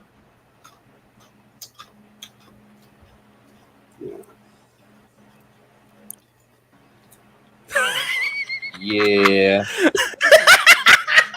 I am interested to watch Excalibur. In full. I saw Nash Bozard's pretty comprehensive review of the film, and was like, "Oh, ouch, that is pretty bad." There's a lot of problems. It's an epic, but I'm wearing my armor. Yeah, it's just why, Borman? Why? What were you thinking? Yeah, what was you think? No comment. I'm probably gonna have to tip out now, but it was nice hanging out with you. All right, see you later. Yeah, I don't even want to think how that would work. Physiologically, I don't want to think how that would work physiologically. Yeah. Yeah, I don't know either. It's he was high. Yeah, let's go with that. Well, I think that's John Borman's career based on me reading his script for Lord of the Rings. High, horny, and clearly devoid of most levels of intelligence. Oh yeah, A Knight's Tale, Neil. How accurate it is. I don't know much about it other than they didn't sing "We Will Rock You." It was actually added to the film to add energy. What would have been at that time? It was a stylistic choice. Yeah, I love Knight's Tale. Knight's Tale is awesome. I remember liking it, though I don't like the liar reveal plot. Thankfully, it doesn't do the liar revealed plot as is typical. Yeah, it's the plotline that it's just a personal thing. So I'm not saying objectively it's awful. I just don't like frustrating. Yeah, it is frustrating. It is better than most other liar revealed plot stories because it's just he commits a crime and he's in prison for it.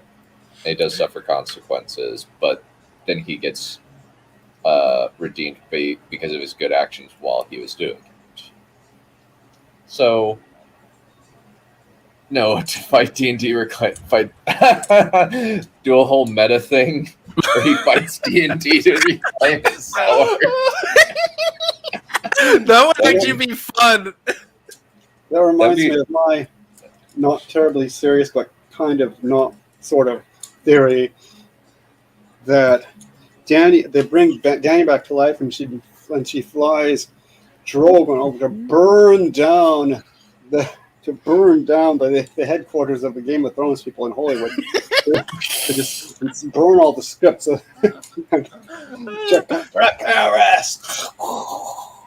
It's Jon Snow threatening George R. Martin, blackmailing him to finish his books. That would be funny. That would be.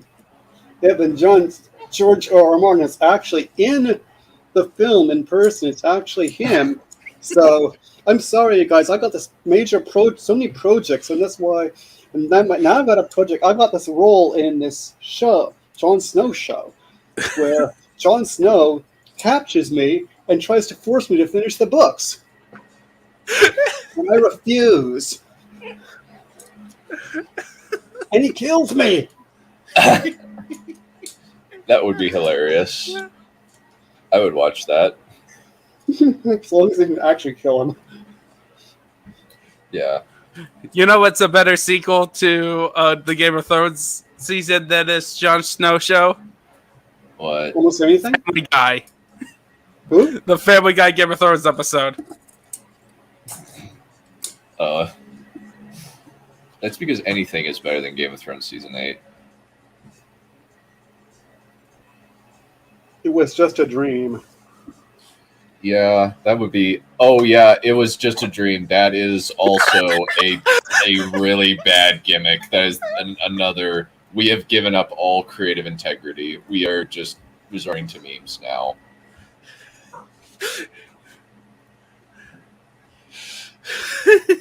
Yeah, that will be funny. Yeah. Like the beginning episode, it's like, oh, we're doing the events of season 8 because it was all a dream. I just had this horrible nightmare. Yeah, but for every... Yeah, Over the Hedge at least is funny about it. Oh, yeah. Yeah. Bug's Life is the standard one. George does a fighting Balrog scene where his sword is right. No, it's a donut. It's a giant donut. Can you imagine that? George R. Martin fighting the Balrog with a giant donut? And then he gets instantly incinerated. Yeah, that would be hilarious. Yeah. Like, and his lines is like, brace yourselves, gather up your trolls and your soldier elves. Oh yeah, speaking of which, we should do that at the end, the wrap. But any other thoughts on what could they possibly do? I guess they could do some odd things like the Red Priest stuff. That's a possibility, I guess. You could also do Ironborn. He could have an Ironborn, just random Ironborn antagonist that's raiding besides and is trying to enslave wildlings, and he has to fight them. Yara turns up and says he has an affair with Yara. I think the show is either going to be, as I mentioned, him setting up his own kingdom, or he's going to be like a traveling, basically like a Conan type, or Witcher, where he just goes from place to place and have different adventures just to explore the wider world. like I could imagine this show if they're smart is that the idea is that we follow Jon Snow as he goes on traveling the world in exile, and it helps set up, basically you're just setting up other locations around the world that may not be covered totally in the books or never been explored or just mentioned, and just saying, okay, this is what this culture is like, this is what this culture is like, and this is the situation, this is like some mythical stuff that goes on in this area, and that could be used as a springboard for other spin-offs. Yeah, the only thing being that that's something like what they're going to do with probably going to do with young Corlys and his journeys. Corlys Velaryon and his journeys, because there's going to be a spin-off about Corlys Velaryon. One of the characters in House of the Dragon, he travels around the world and he gets really rich. So there's probably going to be they might actually. I don't know if they're actually going to show that or how far that is going. But that's one of the things. Death. Ripping off every fantasy story. So that's from the video game series Warcraft, where they do an Anakin Skywalker type story, but better than Anakin Skywalker's story, because Anakin Skywalker is a terribly written character in the prequels. But basically the idea is this young prince slowly goes down the path of evil in his quest for revenge, and does really morally ambiguous stuff, and then until eventually he's just evil, and then he serves the Dark Lord and becomes a full-blown evil villain. And at the end he says, I didn't want it. No, he's just a Chad to the end. And it says, I wanted it all. He just sees the ghosts of all the people he's killed. His sword is claimed. Well, maybe somebody does a final appeal to him. This is not who you are, Jon Snow. As like there's heaps of corpses, tortured victims and corpses all over the place, and this is not who you are, Jon Snow. This is not who you are. Remember who you were. And he says, I didn't want it. I never have. As he points his sword, and that person instantly turns into a snowman. Like a cartoon snowman. No. Do you want to build a snowman?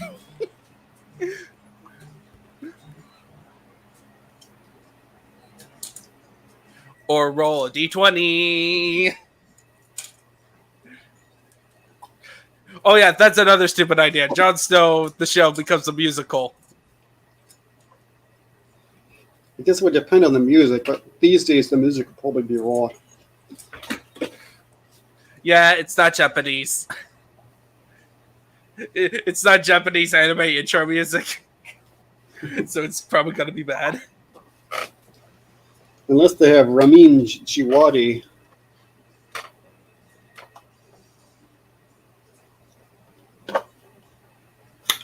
Well, you see, James, is that you also need to add the stuff about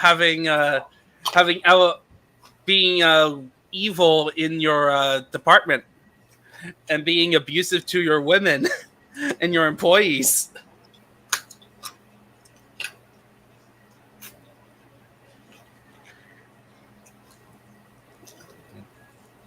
Yeah.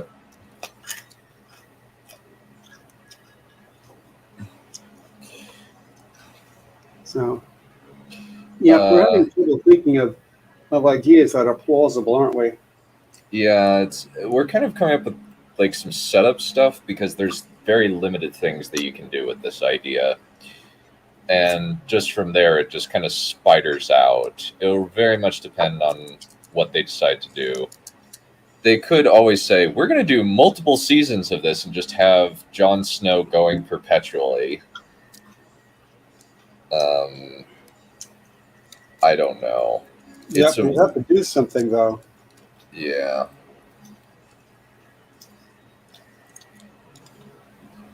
I guess, like, the simplest idea is probably have him be up in the north, have some kind of Westeros central antagonist, they could always go to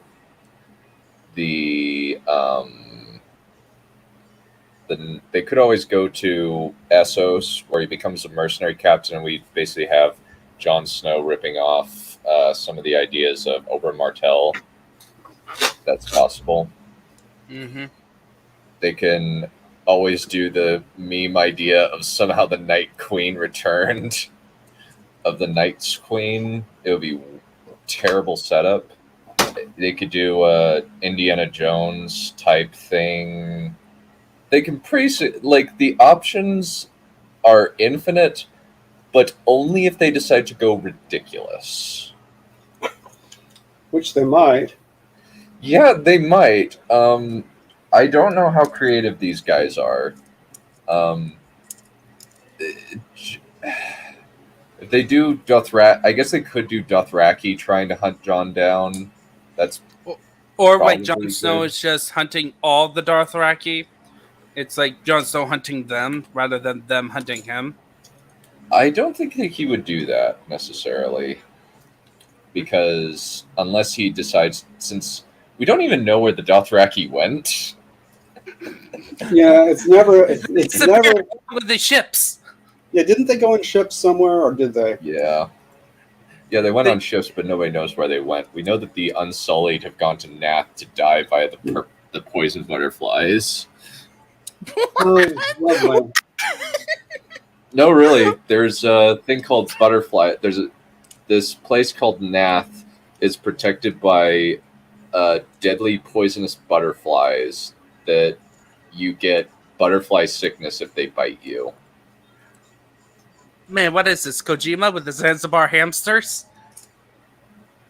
Well, in a lot of ways, there are a number of parallels between Kojima and George R. R. Martin, but Kojima's more nuts. Yeah, I can agree with that. So let's see, not yeah, and I think it was verified. It was corroborated in an interview that somebody said, "Oh yeah, he's gonna." Maybe it was on one of the Blu-rays. Oh yeah, he goes to North, he dies. That's a good question. I think it was an interview. Yeah, there was an interview. Yeah, so that's a good question. I would say it's actually kind of a yes and no. The answer, I would say, is that it applied to woke people because it had Daenerys and Cersei. There was a lot of Yas Queen slay going around, with the fact that they were doing a lot of girl power stuff, but Jon was able to do some pretty heroic stuff up until season 7. Then he becomes a complete idiot. And there was an element of the Jon Snow being turned into a simp in season 8, and everybody being ruined, not just the male characters, but the female characters as well, and everybody universally turned on it. And they thought that there was a girl power moment for Arya that would play into an ideology, because this tiny little girl ended up coming out of nowhere and killing the Night King, the main villain of the series. But the showrunners themselves do not have an ideology. They are legitimate nihilists. They have no agenda beyond their own aggrandizement and getting enemy awards. They are not attempting to push any kind of social agenda like, I would say, Disney, Rafe Judkins, Amazon, to a certain extent, Warner Brothers, at least with their latest work, with Watchmen, Lovecraft Country, and Westworld. Yeah, I mean, 2 female rulers end up being evil. The 2 black characters end up dying.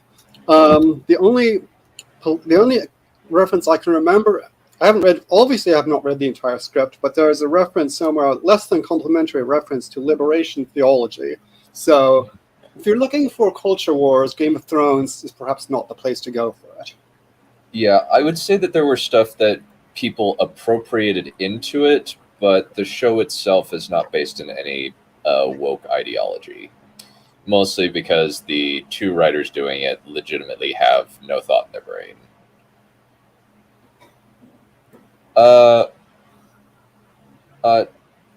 Absolutely make the male characters to be complete idiots. That is not woke. I think everybody was stupid. This guy, everybody was stupid. And I think so. Perhaps there's hope for real, actual characters. Well, the fact is, it shares a lot of the problems. It just doesn't have an annoying social agenda, like men bad, women good, etc.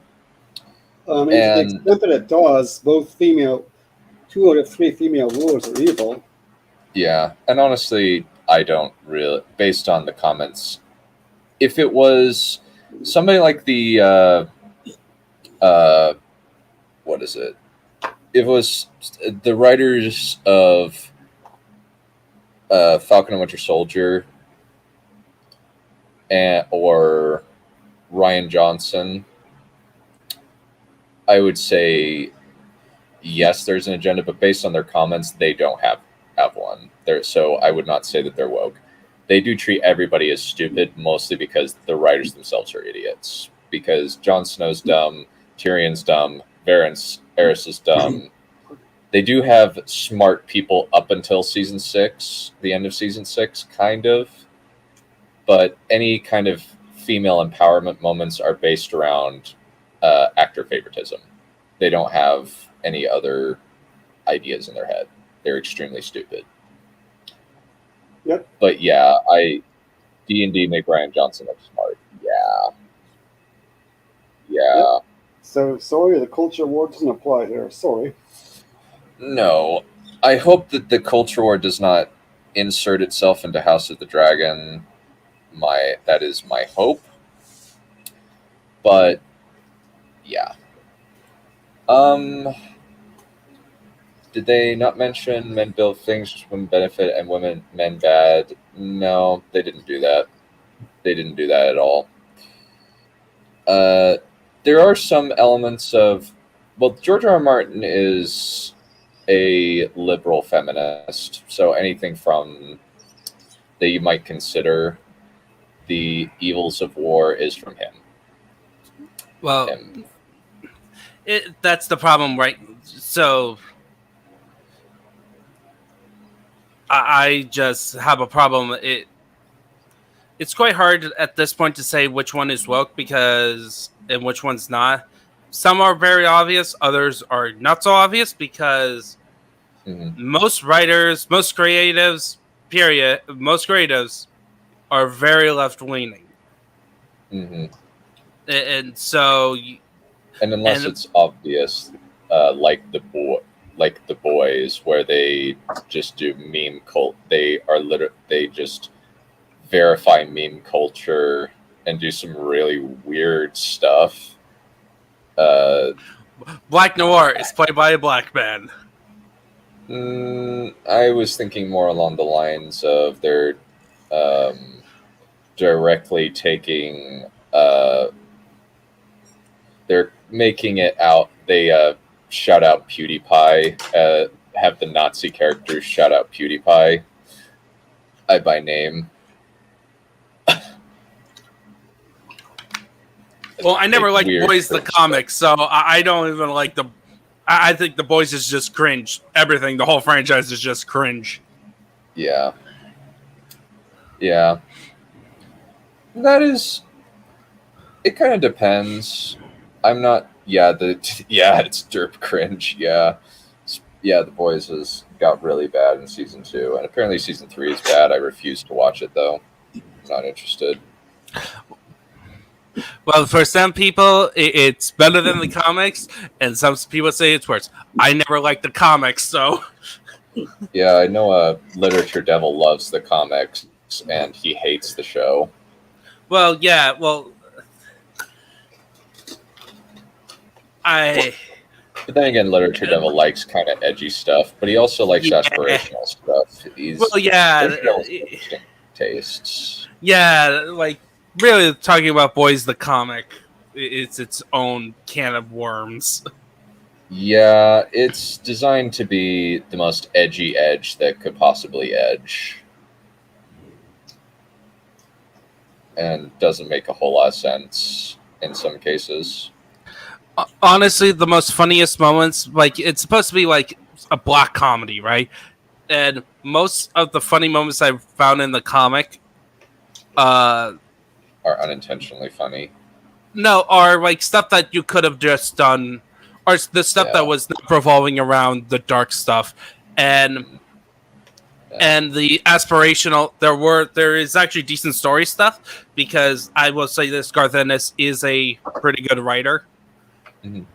but not when he writes trying to write a deconstruction of superheroes, which he admits himself he was never a fan of. Yeah. Anthony Starr is a fabulous actor. I am very impressed by his performance as Homelander. I am kind of sad that his character was kind of ruined in season 2. Yeah.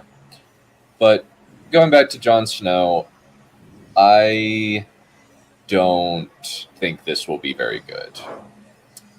If they can go one of two ways. They can go kind of the limited, where they keep it to Westeros, make up some kind of conflict. With the Ironborn, it would probably be fairly easy to do that. They could have like wildling faction wars, unless Jon becomes a Mance Raider type, or Jon becomes a Mance Raider type. He comes back to the Seven Kingdoms and reclaims his throne. Probably not going to happen. It would probably just be the North. Another option is they go full crazy, bring back the Night's Queen, do time travel, or have him go to Yee or another plate or another area, have him be a mercenary guy traveling around. A comparison that LML brought up was Elric of El Nibene. That might be interesting, but it will very much depend on what the scale is. Grit is the Night's Queen, and they bring back Danny and there's big screaming rivalry for his hand. Or they decide, Let's share them. or they just have a polyamorous relationship or polygamous relationship. They say, we can. Ever since I died, I've got over my desire for control, says Danny. I am willing to share him with you. And Jon sleeps with Sansa. Sansa becomes his queen. Yeah. If it were a betting match, plot the odds, it will be bad. I don't know if this will be woke or not. Like here's the thing: most people who say that this thing is woke is actually not very woke. It's just more they have like maybe one or two elements that you could say are woke or are in the questionable territory, and it gets blown out of proportions. Most of the time, it's standard. It's just standard bad Hollywood. Yeah. Yeah, since we know nothing whatsoever about the story, we have no way of determining what political agenda is, whatever the relevancy of said political agenda to the actual quality of the story may be. Yeah. I will say this: the marketing can become woke, like extremely woke, but Like that the Rings of doesn't. Power. Yeah, Like the but Rings that of doesn't Power. mean the actual show will be woke. Yeah. Yeah.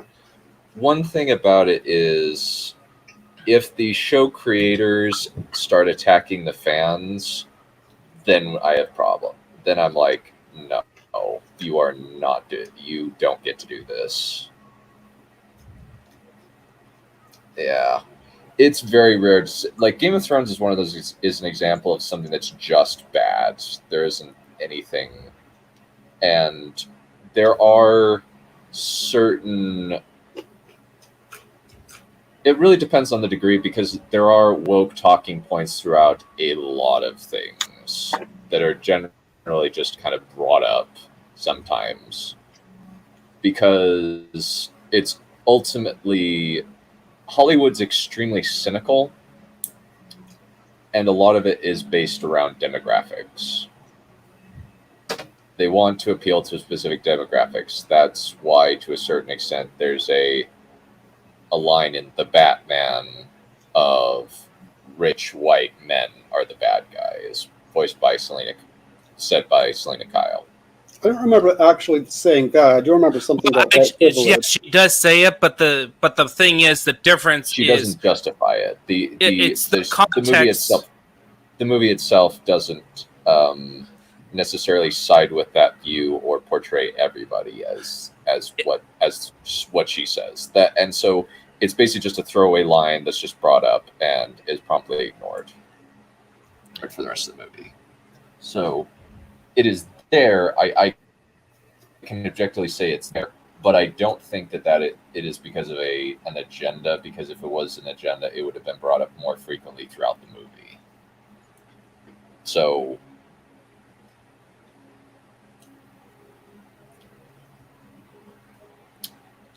for me, I'm kind of just numb at this point. I've just kind of accepted that most things are going to be bad.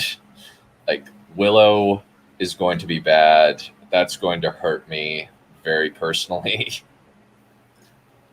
Yeah, it's kind of why I don't really hate The Witcher as much as, say, Wheel of Time or Star Wars, because The Witcher actually, season 2 was not very good, but they never attacked the fans for criticizing them. In fact, they took a lot of the fans' criticisms on board. But by all accounts, they kind of ignore the fans in a lot of ways.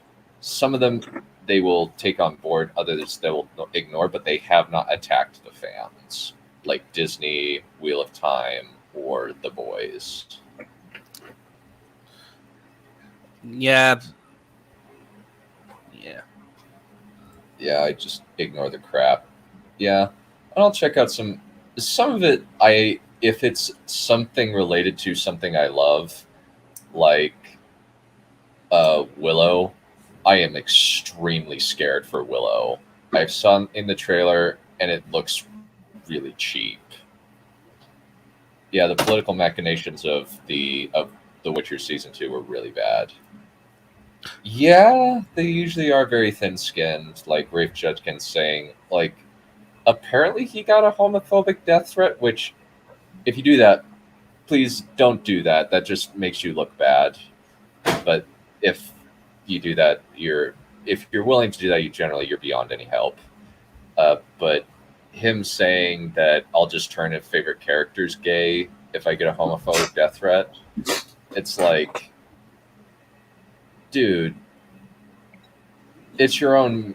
Do that with your own stuff. Don't do that with Wheel of Time. There are plenty of gay characters in Wheel of Time. You don't need to change them. Yeah. So, I've actually heard really bad things about the book.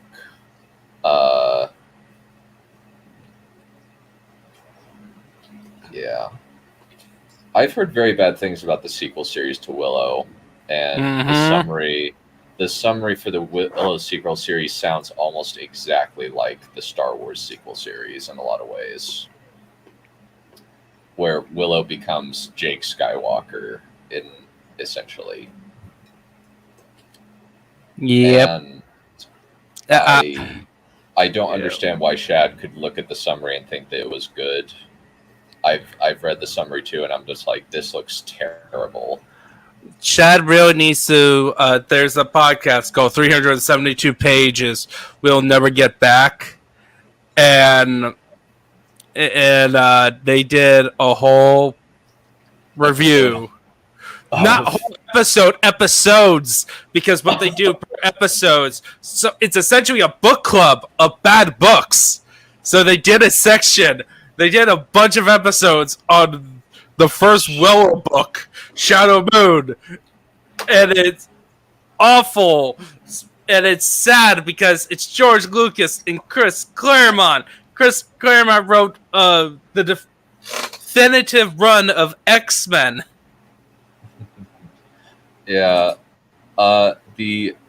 So it actually, on the Wikipedia page, there's a thing called there's a reception section, and it said, "Good, solid, and in part confusing as hell. Claremont and Lucas packed the details in and ratcheted up the drama with unbelievable stunts and rescues." And then from 2019 to 2020, like you said, 372 pages we'll never get back. Which generally reads literature of low quality. The two hosts, Connor Astauka and Michael J. Nielsen, described the book as the worst book they've read so far, even worse than Sean Penn's Bob Honey Who Just Do Stuff. Yeah, and also those guys, those guys are involved with riff tracks. Yeah, but if these guys who read a lot of bad literature say and watch bad movies and watch bad movies, and they say that Shadow Moon is one of their worst book. Oh, really? Because it's the book. Oh, really? I've heard really bad things about this book, and like, if people that read bad literature say that this is a bad book, I don't know. I'm like, wow, that's a impressive bar to hit. I imagine that the Willow sequel series, TV series, will probably be just as bad, but in a different way.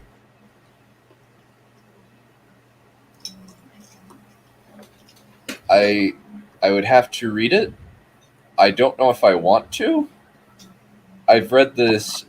There's more details on the first book than there are on the second and third. I don't think Shad has read it. He said that he was interested in it.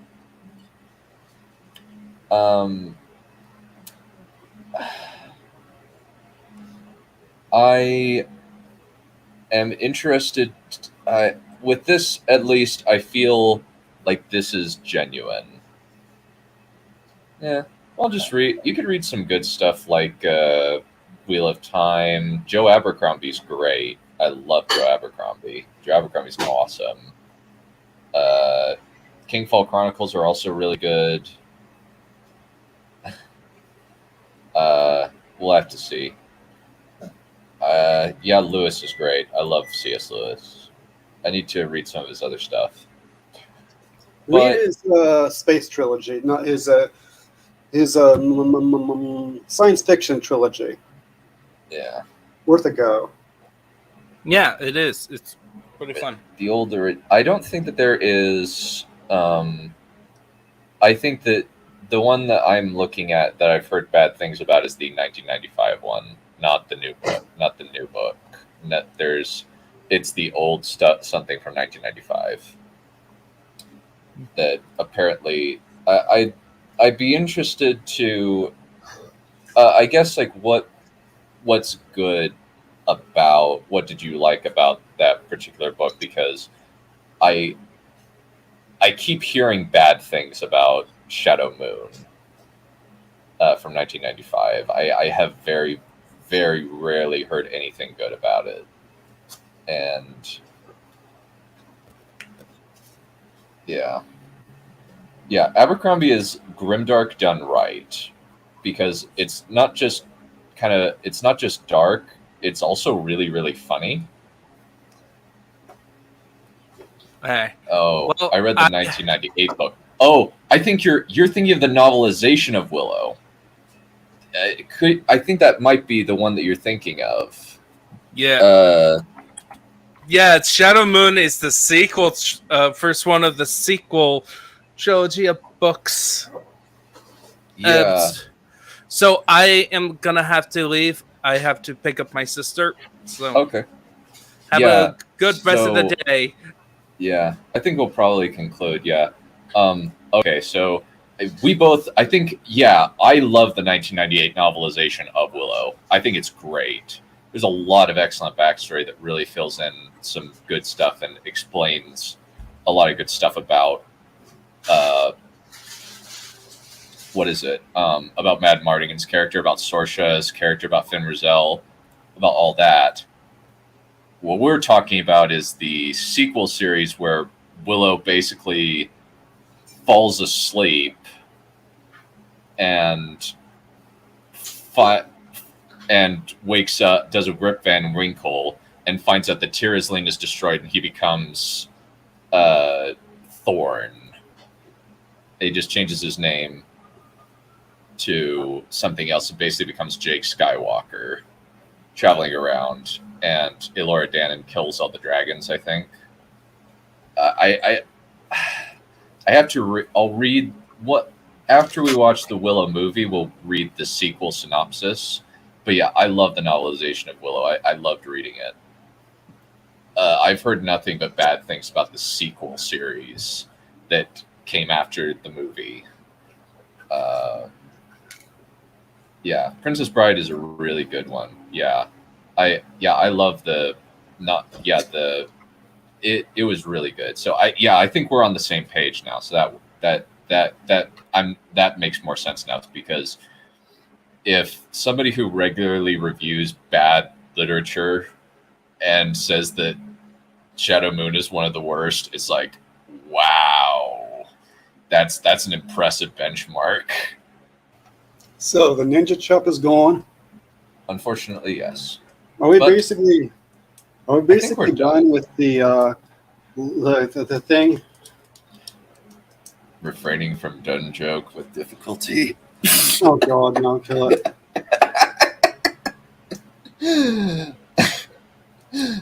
It's hard. I'm sorry. Why can't you have a more unusual name like, I don't know, Featherstone Hall or Bristleflate or Zblegazlinskli? Or any word that isn't a colloquialism. Not even a colloquialism, just a normal English word. Yeah. I didn't know that I just randomly found out that there was a sequel series like 10, 12 years ago. And